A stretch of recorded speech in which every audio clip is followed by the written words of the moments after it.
어느 날 늦은 밤, 서울의 한적한 동네에 위치한 낡은 아파트에서는 이상한 일이 벌어지기 시작했다. 이 아파트는 오랜 세월을 견뎌온 만큼 곳곳에 세월의 흔적이 남아있고 주민들은 몇십 년을 거주하며 서로 가족처럼 지내왔다. 하지만 몇 주 전부터 이 아파트에서는 알 수 없는 이상한 소문들이 돌기 시작했다. 처음 그것을 느낀 사람은 401호에 사는 김씨 가족이었다. 아무도 없을 때 들려오는 발자국 소리와 새벽에 울리는 문 두드리는 소리에 잠을 설치기 일쑤였다.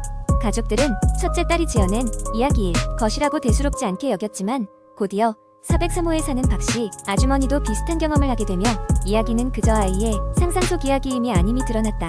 박씨 아주머니는 어느 날 밤 마당에서 빨래를 걷고 있었다.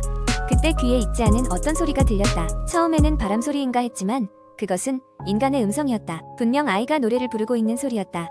하지만 주변에는 아이는커녕 사람의 인기척조차 느껴지지 않았다. 박씨 아주머니는 황급히 집으로 들어와 문을 잠갔고 그날 이후로 이 소리를 들은 걔 자신뿐만이 아님을 깨달았다. 다음 주에는 다른 층에서도 비슷한 증상이 나타나기 시작했다. 홀로 사는 701호의 이씨 할머니는 한밤중에 물건이 스스로 움직이는 장면을 목격했다. 처음에는 치매 때문인가 체념했지만 아파트 주민들과 이야기를 나누다 보니 자신만이 느끼고 있는 것이 아님을 알았다. 이런 현상들은 점점 더 빈번하게, 더 강력하게 아파트 주민들을 공포에 빠뜨렸다. 결국 주민들은 아파트 관리사무소에 상황을 알렸고 이에 따라 관리사무소에서는 전문가를 불러 아파트의 운기와 구조를 조사하게 되었다. 조사 결과 이 아파트가 지어진 자리에는 오래전부터 무언가 설명할 수 없는 미스터리가 있었다는 사실이 밝혀졌다. 아파트가 세워지기 전 이곳은 이름 모를 작은 공동묘지 자리가 있었던 것이다. 특히 이 부근에 묻힌 영혼들 중 일부는 제대로 명복을 빌어주지 못한 채 사라졌다는 소문이 전해졌다. 전문가들은 영적으로 예민한 사람들이나 초자연적 존재를 믿는 자로서는 아파트 내의 영혼들이 여전히 제 자리로 돌아가지 못해 방황하고 있을 가능성이 크다고 설명했다. 이에 따라 주민들은 각자의 집에 부적을 붙이거나 불교 사원을 찾아가서 연기제사를 올리기 시작했다. 그러나 사태는 쉽게 진정되지 않았다. 점점 더 많은 사람들이 기이한 현상을 경험하며 불안감이 커져만 갔다. 심지어 몇몇 주민들은 이상한 꿈에 시달리기 시작했다. 어느 생전에는 본 적도 없는 사람들과 낯선 공간에서 이상한 일을 벌이는 꿈이었다. 마치 오래전 일어났던 일들이 끔찍한 꿈으로 환영처럼 나타나는 듯했다. 결국 아파트에 살던 몇몇 가족들은 이 곳을 떠나기로 결심했다. 떠날 수 없는 이들은 서로 매일 밤 서로의 방을 찾으며 담담한 대화를 나누고 함께 불안을 이기기 위해 노력했다. 시간이 지남에 따라 신기하게도 기이한 현상들은 서서히 사라져갔다.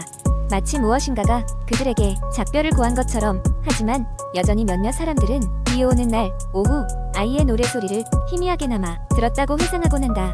이 아파트는 여전히 그 자리를 지키고 있으며 그 이야기는 도시 전설이 되어 새로운 주민들에게 종종 회자되고 있다. 아무도 그곳에서 무슨 일이 실제로 벌어졌는지를 확실히 알지 못하지만 누군가는 여전히 그 비밀을 풀 수 있기를 희망하며 살아가고 있다. 그리고 이것은 한국 인터넷에서 자주 등장하는 그저 그런 공포썰 중 하나일지도 모른다. 두 번째 이야기. 어느 조용한 시골 마을에 수진이라는 여학생이 있었다. 수진은 고등학교 3학년이었고 다가오는 대학 입시 준비로 밤늦게까지 공부를 했다. 마을은 인구가 적어 모두가 서로를 아는 작은 공동체였다. 그날도 수진은 집에 돌아가는 길에 마을의 작은 공원을 지나가고 있었다. 공원은 밤이 되면 으스스한 분위기를 풍겼다. 삐걱거리는 그네와 바람에 흔들리는 나무들이 만들어내는 소리가 마치 귓가를 맴돌며 속삭이는 듯했다. 평소처럼 이어폰을 끼고 음악을 들으며 걷던 수진은 문득 노래 사이의 짧은 정적 사이에서 이상한 소리를 들었다. 분명 어딘가에서 흐느끼는 소리였다.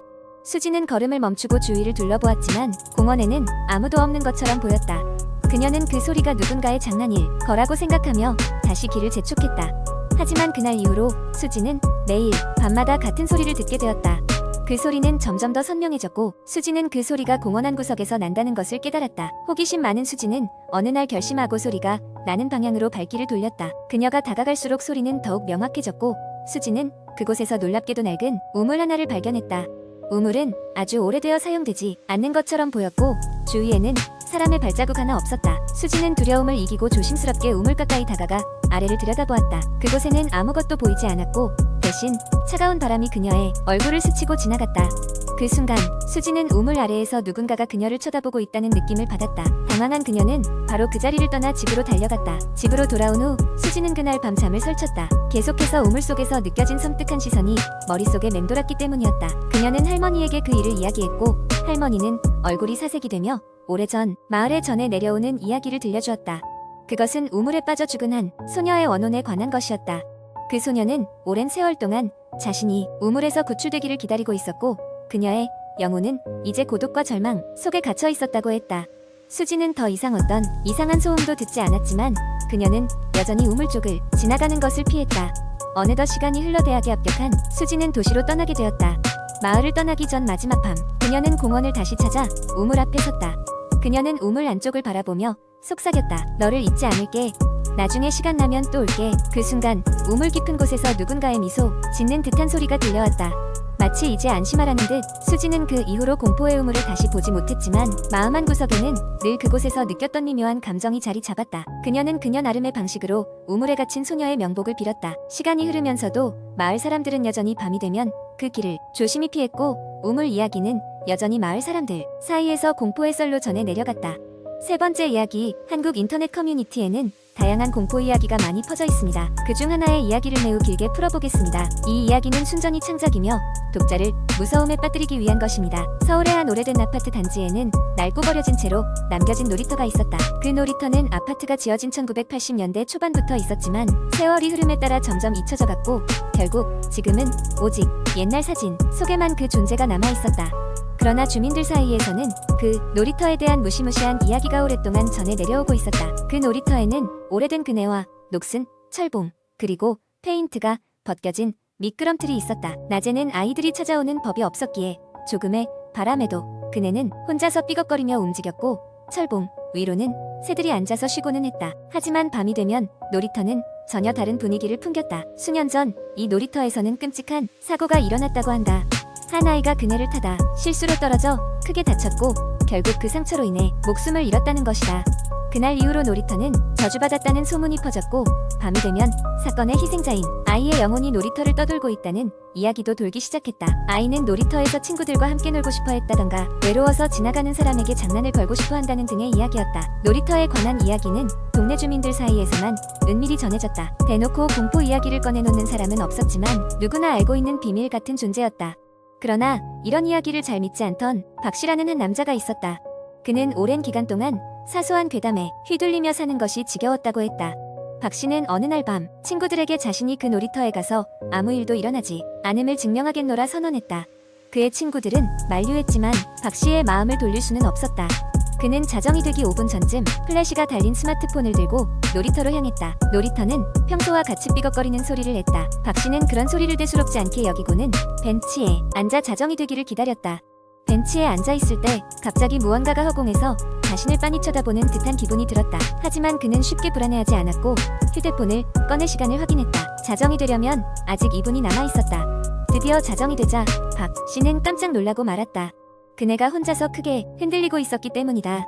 그는 처음에는 바람 때문일 것이라고 생각했고 그네로 다가가 흔들리는 방향으로 손을 뻗어 멈추려고 했다.